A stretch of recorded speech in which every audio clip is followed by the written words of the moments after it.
안녕하세요 여러분, 안녕. 오늘은 R 스토리 18편입니다.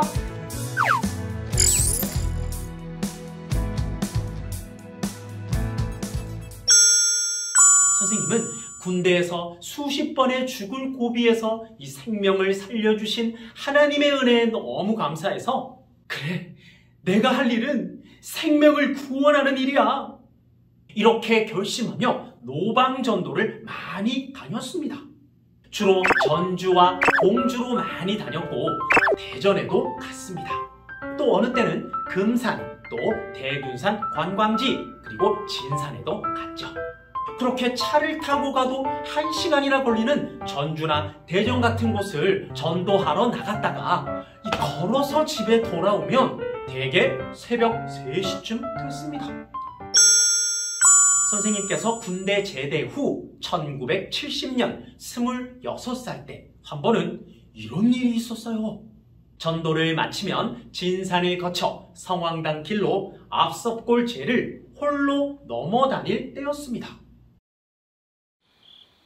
그때 성황당 길은 이 나무가 우거져서 혼자 걸으면 낮에도 머리끝이 삐쭉삐쭉 설 정도였습니다. 그리고 이 고개를 넘을 때 호랑이를 봤다는 사람들이 한두 명이 아니라는 이야기를 들었기 때문에 정말 무서웠습니다. 그래서 큰 기침도 하고 큰 소리도 지르면서 올라오고 있었습니다. 그러다가 이 정상까지 얼마나 남았나 하고 고개를 들어 앞을 쳐다봤습니다. 이제 정상까지 20m 정도 남았구나. 앞섭골 정상 성황당에는 옛날 큰 벼슬을 했다는 사람이 심었다는 300년이나 된 말채나무가 서 있었고 그 밑에 큰 이 넓적한 바위가 있었습니다. 그런데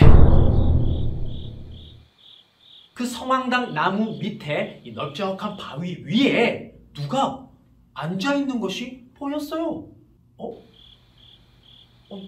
아니, 이 새벽 3시에 누가 저렇게 쭈그리고 앉아있는 거지?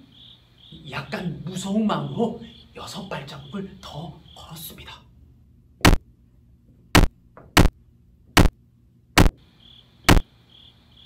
그때 선생님의 마음에 이상한 전율이 흘렀습니다.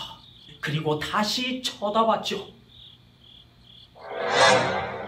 자세히 보니 사람이 아니고 아주 큰 짐승이 쭈그리고 앉아서 달밤에 걸어 올라오는 선생님을 쳐다보고 있었습니다.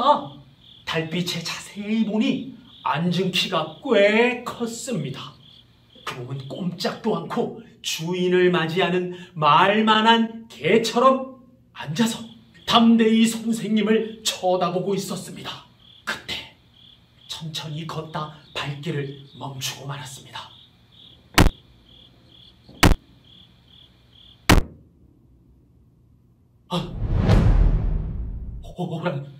호랑이다.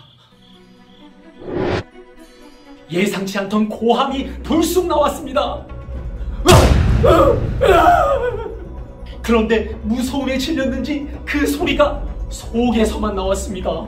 땀이 계속 흘러내렸고 옷이 다 젖어버렸어요. 하나님을 불렀어요. 하나님!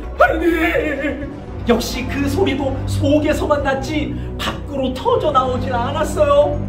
정말 심장이 놀라고 간이 콩알만해지는 순간이었어요. 몸을 움직이며 고개를 좌우로 흔들고 있는 호랑이의 모습이 그대로 보였습니다.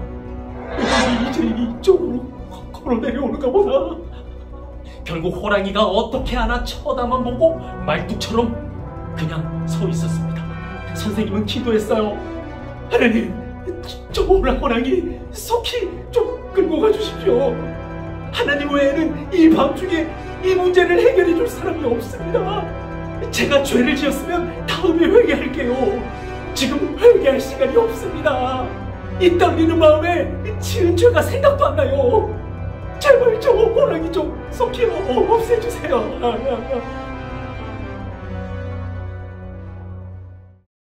어떻게 됐을까요? 그때 호랑이가 일어나 정상에서 반대쪽으로 넘어가 없어져 버렸습니다. 그와 동시에 무서움이 없어지면서 힘과 담대함이 밀려왔습니다. 소리를 지르니 드디어 소리가 입 밖으로 나왔습니다.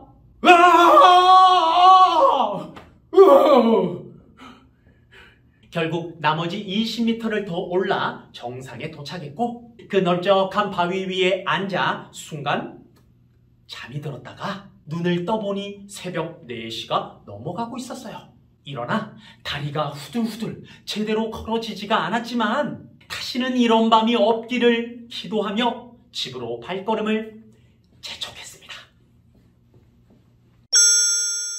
오늘 이야기 잘 들었나요? 그럼 다음에 또 만나요. 안녕!